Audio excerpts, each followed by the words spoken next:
Hey, church family. I wanted to record a video here on Facebook just to share some thoughts, to share some scripture with you, give you kind of a background of what we're thinking during these days and how we got here and where hopefully the Lord will lead us.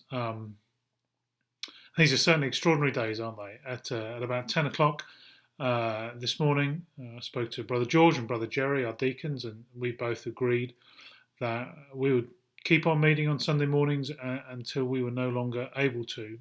And then about half an hour later, Governor Northam went on air and he has banned meetings of over 10 people and recommended that those over 65 stay at home. And we are going to heed those warnings. So if you missed the earlier announcement, we have taken the decision to cancel our in-person services until further notice. So no morning manna, no coffee, no choir practice, no Sunday school, no Sunday morning, no Sunday evening for the foreseeable future. But why have we decided to do that? Maybe that's a question on your mind this morning. Does the governor of Virginia or does any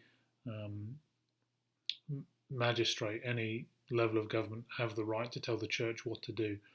And the answer is yes and no. Let me read to you from Romans chapter 13. I'm going to read in the English Standard Version. It's a little bit clearer. Romans 13, starting at verse 1, says, "Let every person be subject to governing authorities, for there is no authority except from God, and those that exist have been instituted by God. Therefore, whoever resists the authorities resists what God has appointed, and those who resist will incur judgment. For rulers are not a terror to good conduct, but to bad. Would you have no fear of the one who is in authority? Then do what is good, and you will receive his approval. For he is God's servant for your good." So does a governor have the right to tell churches what to do? Yes and no. No, the governor does not have the scriptural right to tell churches how to worship. In Acts chapter 5, Peter tells some ruling authorities that the church must obey God, not man. And if I thought for a moment this was an issue of just shutting down churches and stopping churches worshipping, then we'd ignore it, and we'd ignore it very happily. That's not what's happening here. Romans 13 makes it very clear that our government, our elected leaders, are God's servants for our good. That within the civil realm, they have the absolute right to make those decisions, and it's a Christian's responsibility to heed those decisions. And that's what we are going to do. Following this advice also helps us love our neighbour. Christ is clear that we should love our neighbour. We don't want to act based on our desires, based on what we want to do. We want to do what's best for the people around us. As your pastor, it's my desire to do what's best for you.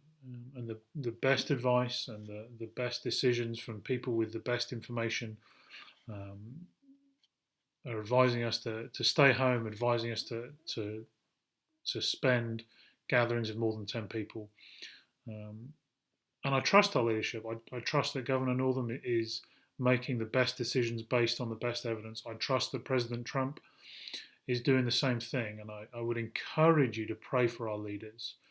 I'd encourage you to pray that they would continue to make good decisions, and that Christians would pray for them and trust them.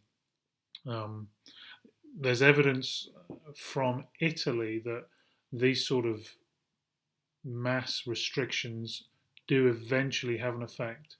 Yesterday, Italy recorded a flatlining of new cases, not no new cases, but no increase in new cases after about a week of very severe shutdown measures. I want to protect you. I want to keep you safe. But I know if these doors are open on Sunday morning, some of you are going to try and get there, and I want to prevent that. So we're going to keep recording our Sunday morning services. As soon as the call all went out earlier on, minutes later, Brother Harry was on the phone asking when he could come over and record a message on Sunday morning. So that will be online on Sunday morning as normal, man. I love Harry and Tina. I'm so thankful for their servant-heartedness, for their love for the Lord. They love you. They love our church. Thankful for our deacons helping me think through these things. I never thought that this would be something that we would do, that we would have to do even a week ago, but here we are. Stay in the Word during these times. It's absolutely so important for you to be in the Scriptures, to be in prayer, not to lose yourself in the world of bad news and negative news and doom mongering, but to remain faithful to your Scripture reading. We are going to lose something not being able to be together. God didn't create us to worship separately. Our time together on Sundays and Wednesdays, they're my favourite times of the week, and I'm going to miss them very much until we can be together again. But we're going to persevere, we're going to trust God, we're going to look forward to that first Sunday morning when we're all back together. What a great day that will be. If you hear of a need that you think we can meet, if you personally have a need that we need to meet, please do let me know. We're not meeting together, but we haven't stopped being a church. We haven't stopped being a community. So we're going to keep on going. I hope that's clear, and I look forward to seeing many of you soon. God bless. Thank you.